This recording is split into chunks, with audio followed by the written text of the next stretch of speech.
All right, welcome back. Welcome to part 2 of 8.1. Um, so we're going to be doing completing the square here. So before we start, let's just have a look at this last example that we did in part 1 where we solved this. So do you see how this says parentheses x plus 2 close parentheses squared equals this number 9? So when we do completing the square, what we're trying to do is get the problem to look like this so that we can use the square root property. Okay, so just keep that in mind. We're trying to get this something squared equals a number. Okay, take notes.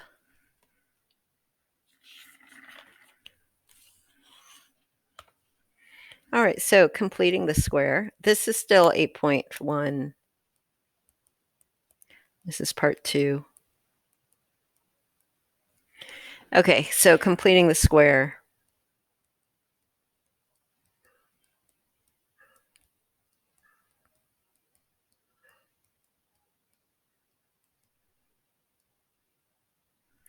Okay, so when we're completing the square, there's this requirement that before you start completing the square, that leading coefficient, the coefficient of x squared,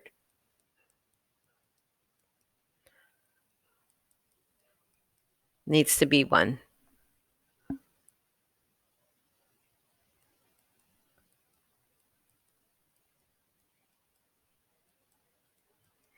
Before starting. Okay. If not, then divide both sides. So divide both sides by the coefficient, right? So if the coefficient is 5, like it says 5x squared, then we want it to say 1, so we would divide both sides by 5, right? Because 5 divided by 5 is 1. That's how you get the 1. Okay, and what we're trying to do is we're trying to get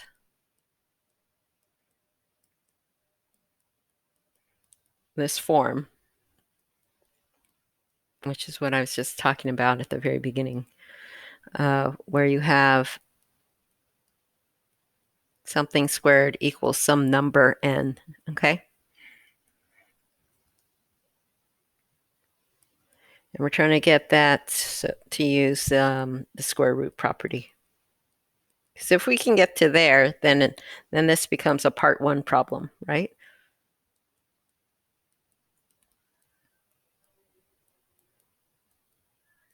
Okay, so if the coefficient is 1, then it's not too difficult. When it's not 1, it's a little tricky because maybe you introduce fractions. Okay, so that's the only thing. Okay, so I'm going to do this first example, but I'm going to walk you through single step. So it looks like it's a long process, but it's only because I'm explaining every single step. Okay, but it's quite a quick process. It's going to be quicker than what this first example is going to look like. Okay. All right. So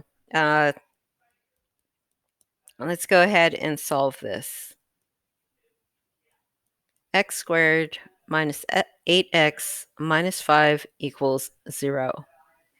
All right, so coefficient of x squared is 1. We're good there. Okay, so we don't have to divide it by anything.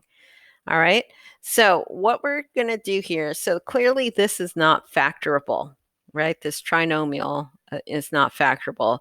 And what we're trying to do is we're trying to make it factorable, but not even just like factorable, any kind of factoring, but we're trying to make it so that it factors into a perfect square. Okay, so that's why we call it completing the square. Okay, so what we're going to do, okay, so we check to see. The first thing is check, make sure this is a 1. It is. Okay, and what we're going to do is we're going to find a better third term. -5 is not really working for us, so we're going to go ahead and move this -5 over to the other side. So we're going to add 5. Okay, so we're going to add 5 to both sides. All right, and what we're going to do is we're going to find a better third term. Okay, so sorry, 5. You go over to the other side. Okay, and so what happens is the number that we want over here in order for this trinomial to factor into a perfect square, we want this to be half of this number squared. Okay? All right, so this here is going to be half of b squared. Okay? What is b? B is this right here. Let me use a different color.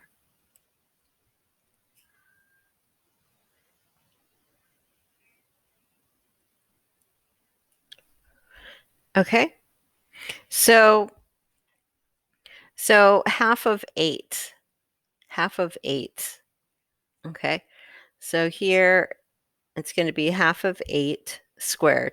It doesn't matter if you use -8 because when you square it, it's going to be positive anyway. Okay, so -8 over 2 squared. Okay, that becomes -4 squared. Okay, all right, so this becomes -4 squared. What you add to one side, you have to add to the other side. Okay? All right. Now, when we do that, now this trinomial is factorable. It factors out to a perfect square. It factors out to x, and then whatever sign this one is, which is minus, and half of that 8, which is 4. Okay? And then on this side, I get 5 plus 16.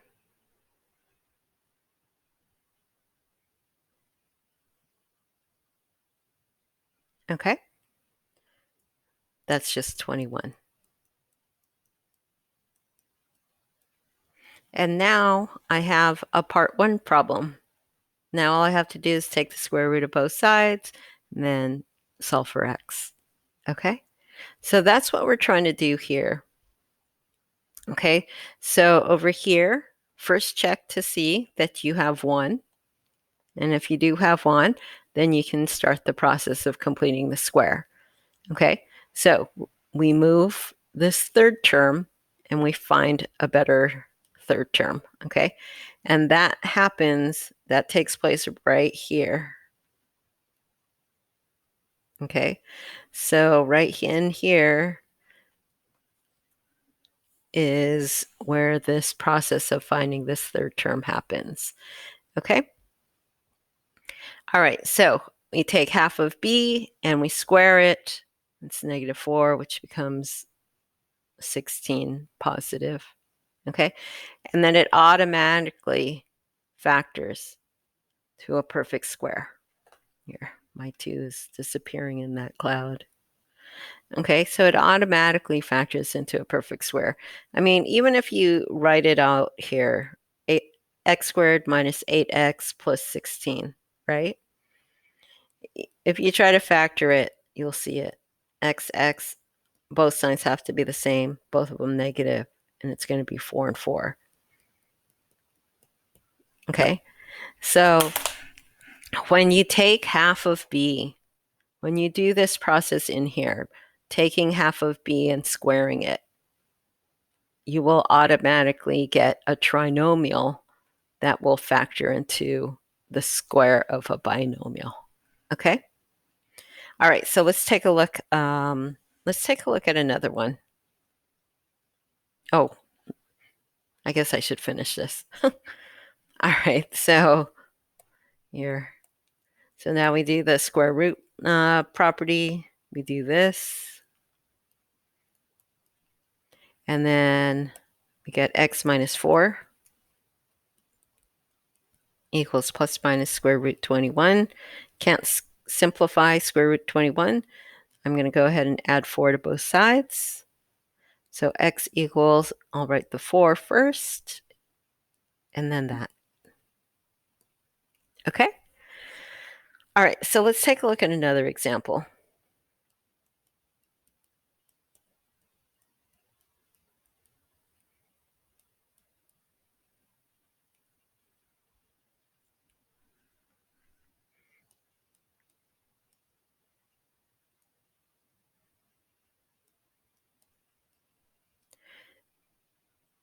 Okay, so clearly that's not factorable, right? No matter what you try, there's only one choice you can try. It's 1 and x, x minus 1, x minus 1. And that doesn't give us negative 6x. So that's not factorable, okay? So we are going to complete the square. This is a 1, coefficient of 1, so we can go ahead and start our process, okay?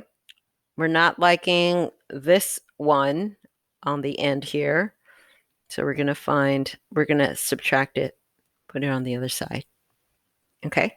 We're going to find a better third term, and the way we do that is we take half of 6, and again, it doesn't matter if negative 6, positive 6, half of 6. Okay, half of 6 is 3, and I'm going to square it. Okay, half of 6 is 3, and I'll square it. All right, so when I do that, this automatically factors into a perfect square. It's going to be x, this sign, 3. And then on this side, I get negative 1 plus 9. Okay, so I get this square equals 8. And now I can do my square root property. Plus minus here. So x minus 3 equals plus minus. That can be broken up as 4 times 2. So x minus 3 equals positive 2 square root 2. I'm going to add 3 to both sides.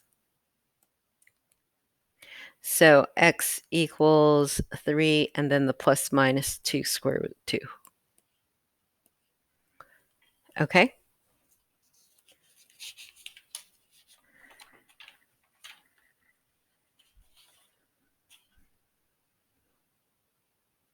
All right. Let's have you guys try it. Try this one. Solve x squared minus 10x minus 4 equals 0. Okay. Hit the pause button and then come back. Okay, so the coefficient here is 1. So I'm going to go ahead and start x squared minus 10x plus, and I'm going to move this 4 over. So I have to add 4 to both sides. Okay. I need to find a better third term. So I'm going to take half of 10, which is 5. I'm going to square it. Okay. This automatically factors to x. I'm going to use this sign. So minus and 5. I get the 5 from here. Okay. They all work like that. If you look up here, it's always factors out to x. Whatever sign this is, we've been using negatives, but it could be a positive. If this is a positive, then this would be a positive. Okay, and then it's whatever number you were squaring, whatever is half of 6. Okay, and you can see that here too. It's x minus half of 8 is 4. Okay. Okay, so let's go back to this. So x, this sign, minus, and whatever you're squaring, 5. And it's 4 plus 25. Now I'm going to take the square root. Well, here, let me finish simplifying the other side. So x minus 5 squared equals 29. So now I can take the square root of both sides. I need plus minus over here. And so I get x minus 5 equals plus minus the square root of 29.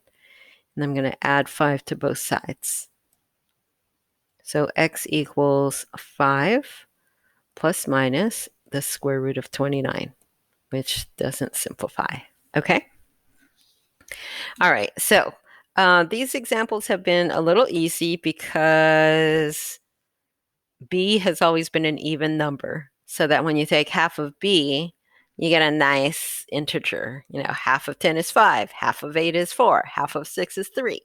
Okay, so let's take a look and see what happens if we don't have an even number, we have an odd number. Okay, so let's take a look at this one here. Let's solve x squared minus 3x, an odd number, plus 1 equals 0. So clearly this one is not factorable. Okay, but it works the same way. We're going to find a better third term. So subtract 1 on both sides. Okay, so here I have to take half of 3. I like to leave it as a fraction. So if this is an odd number, like 3, just write 3 over 2. Okay. If it's 5, then you would write 5 over 2. If it's 7, you would write 7 over 2. If it's 9, you would put 9 over 2. If it's 11, you would put 11 over 2, right? So whenever it's an odd number, you would just put that odd number over 2, okay? All right, and then over here, so this is going to automatically factor into a perfect square. It's going to be x, negative again, and whatever we're squaring, which is 3 over 2, okay? And then over here, we're going to get negative 1 plus 9/4, okay? And so that's the only thing that happens. So when this is an odd number, you're going to introduce fractions into the problem, okay? But that's it. Everything else is the same.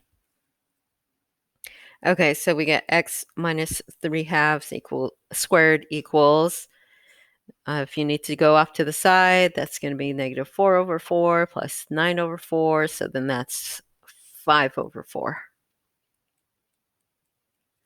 Okay, and now you take the square root to cancel the square. You have to do it there. And we get x minus 3/2 equals plus minus. The square root 5 has to stay, but square root 4 is 2. Okay, square root 4 is 2. And then we'll add 3/2 to both sides. X equals 2. I'll write the 3/2 first, and then the plus minus square root 5 over 2. Okay? All right, so try this one with the odd number. Okay? See if you can get those fractions. All right, solve x squared plus x minus 3 equals 0. Okay, hit the pause button. Okay, again, check to make sure this is 1 before you start. It is, so I'm going to go ahead and start. Add 3 to both sides. Okay. And if you were wondering, is this always going to be a plus? The answer is yes. Okay. Because when you square a binomial, the third term is always positive. Okay. So yes, this will always be positive. This one could be positive or negative. Okay. But yes, this is always positive. All right. So half of b is 1. Okay. So we're adding 1/2 squared to both sides. So this is going to factor out into a perfect square. It's going to be x. We're using this sign plus, and 1/2 is what we're squaring. All right. And then over here, it's 1/4. 3 plus 1/4 is 3 1/4.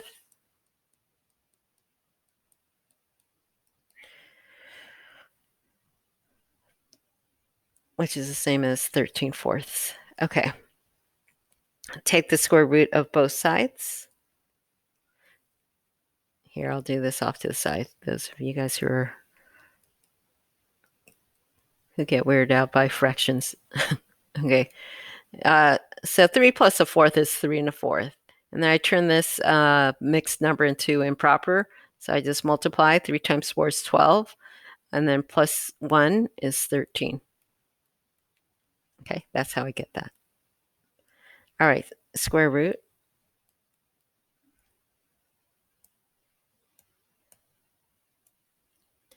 And then x plus 1/2 equals positive negative.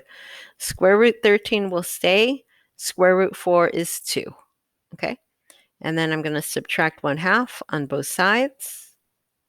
So x equals negative 1/2 plus minus square root 13 over 2. Okay. So that's how you deal with the odd numbers. Okay, so let's take a look and see what happens when you don't have 1 over here for the coefficient, where we have to divide everything by that coefficient. Okay, that just means that you're going to introduce fractions again. Okay, possibly, not always. All right, so let's take a look at this one. Solve 6x squared. So remember, that always has to be a 1 before we can start. Okay, 6x squared plus 5x minus 6 equals 0. Okay, so I'm going to bring the problem down here so we don't lose it. Okay, so we don't have 1 over here. So we're going to divide everything by 6, okay, to get this to be a 1. Okay, so that's the first thing I'm going to do. Okay, I have to divide everything by 6, both sides by 6, and that way I get a 1 here. Okay, because remember, that's a requirement. It has to be a 1x squared. Okay, so plus 5 over 6x minus 1 equals 0. Okay, so here I can start completing the square. So I'm going to find a third term that works, which means that negative 1 has to move over. It becomes positive 1. Okay, so half of this is the same thing as doing 1/2 times 5 over 6. Okay, so half of 5 over 6 is 1/2 times 5 over 6. Okay, so that is going to be 5 over 12. So 5 over 12 is what we're squaring. 5 over 12. Okay.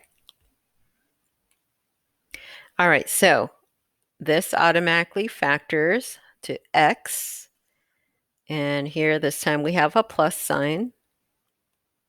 And we're squaring 5 over 12. Okay. And then over here, we get 25 over 144. Okay.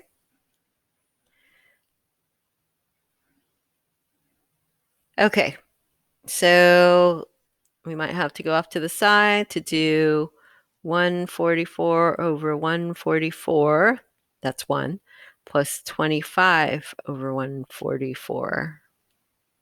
And that turns out to be 169 over 144. Both of those are perfect squares, so that's going to be nice.